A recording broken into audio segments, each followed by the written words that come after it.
isang computer dyan na disable, yung nakapula. Tingnan natin kung ano.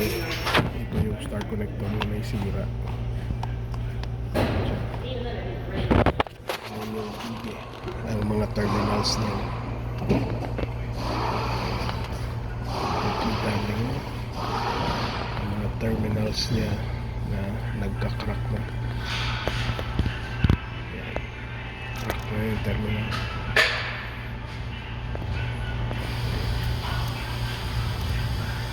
So nangyayari kasi dito, umiinit kasi ito.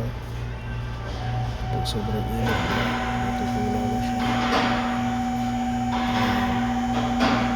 Ito lang communication. Kakaroon ng lost concourse. Halos lahat sila nag-crack na. Hindi mo makikita ng titingnan mo. Wala naka-zoom talaga.